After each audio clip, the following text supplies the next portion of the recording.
శంకర్పేటలో దుర్గమ్మ నవరాత్రులు భక్తుల్లో ఆధ్యాత్మిక శోభ. ఆర్ఫై టీవీ స్పెషల్ మీకోసం.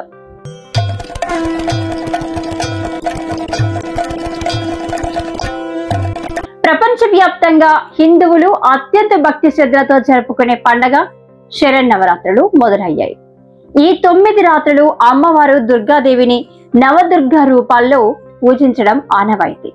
ముఖ్యంగా దేవి భక్తులు ఈ పండుగను శక్తి స్వరూపిణి దుర్గమ్మ ఆరాధనతో అత్యంత వైభవంగా జరుపుకుంటారు.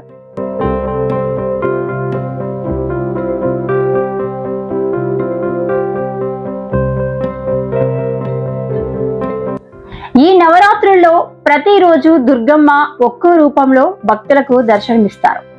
అమ్మవారిని శాస్త్రోక్తంగా బాల త్రిపుర సుందరి గాయత్రి, అన్నపూర్ణ, మహాలక్ష్మి, లలితా త్రిపుర సుందరి, సరస్వతి, దుర్గా, మహిషాసుర వార్ధిని, రాజరాజేశ్వరి దేవి రూపాల్లో అలంకరించి పూజిస్తారు. అయితే ప్రాంతాల వారీగా ఈ అలంకారాలు కాస్త మారవచ్చు.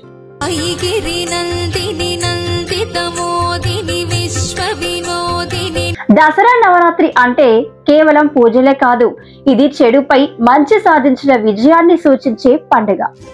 9 రోజుల పాటు నిష్ఠగా అమ్మవారిని పూజించిన తర్వాత 10వ రోజున విజయదశమి పండుగను జరుపుకుంటారు.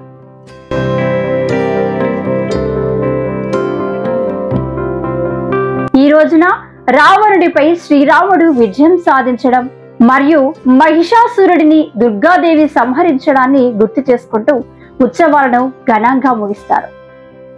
ఈ నవరాత్రులు మన జీవితాల్లోని అజ్ఞానాన్ని, అహంకారాన్ని తొలగించి ఆయురారోగ్య ఐశ్వర్యాలను ప్రసాదించాలని కోరుకుంటూ భక్తులంతా ఆ అమ్మవారిని ప్రార్థిస్తారు. నవరాత్రి పండుగ వేద కాలం నుంచి వస్తున్నదని పండితులు చెప్తారు. అయితే శరన్నవరాత్రులు శరదృతువులో వచ్చే నవరాత్రులు, ముఖ్యంగా మహిషాసుర సంహారం, శ్రీరాముడి విజయంతో ముడిపడి ఉన్నాయి. మహిషాసుర మర్దిని కథ అత్యంత ప్రాచుర్యం పొందిన కథ ఇదే. పురాణం ప్రకారం మహిషాసురుడు అనే రాక్షసుడు బ్రహ్మదేవుడి నుండి వరం పొంది పురుషులెవరి చేతిలోనూ మరణం లేకుండా శక్తివంతుడు అవుతాడు. ఆ వరం అహంకారంతో దేవతలను, ఋషులను బాధించడం మొదలు పెడతాడు. అతని దురాఘాతాలను అరికట్టడానికి త్రిమూర్తులైన బ్రహ్మ, విష్ణు, మహేశ్వరులు తమ శక్తులను ఏకం చేసి ఒక శక్తి స్వరూపుని సృష్టిస్తారు.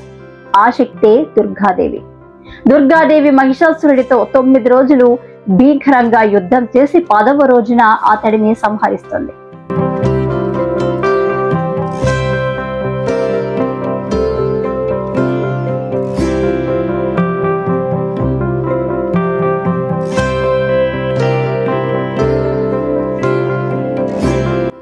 నవరాత్రులు అంటే దుర్గాదేవి ఆ రాక్షసుడితో యుద్ధం చేసిన 9 రాత్రులకు సంకేతం.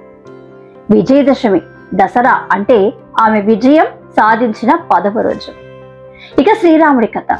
మరొక పురాణ కథ ప్రకారం రావణుడిని సంహరించడానికి ముందు శ్రీరాముడు 9 రోజుల పాటు దుర్గాదేవిని ఆరాధించి ఆమె ఆశీస్సులు పొందుతాడు. అమ్మవారి శక్తితో 10వ రోజున రావణుడిని ఓడించి విజయం సాధిస్తాడు. ఈ విజయాన్ని కూడా విజయదశమిగా జరుపుకుంటారు. తెలుగులో ప్రాముఖ్యత మరియు ఆచారాలు. దసరా నవరాత్రులు తెలుగు ప్రాంతంలో అత్యంత ముఖ్యమైన పండుగలలో ఒకటి.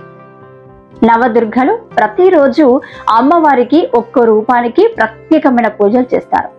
ఈ నవదుర్గలు శైలపుత్రి, బ్రహ్మచారిణి, చంద్రఘంట, కూష్మాండ, స్కంధమాత, కాత్యాయని, కాలరాత్రి, మహాగౌరి, సిద్ధిదాత్రి మనలోని అరిషద్వారాలను కామ, క్రోధ, లోభ, మోహ, మద, మాత్సర్యం జయించడానికి సంకేతం. దుర్గా పూజ, నవరాత్రులు కేవలం ఒక పండుగ మాత్రమే కాదు, ఇది అహంకారాన్ని, చెడును జయించి మంచిని, జ్ఞానాన్ని ఆహ్వానించే శక్తిని మనకు అందిస్తుంది. అందుకే ఈ 9 రోజులు దుర్గమ్మను పూజించడం ద్వారా ఆ శక్తిని, ఐశ్వర్యాన్ని, విద్య, జ్ఞానాన్ని పొందాలని భక్తులు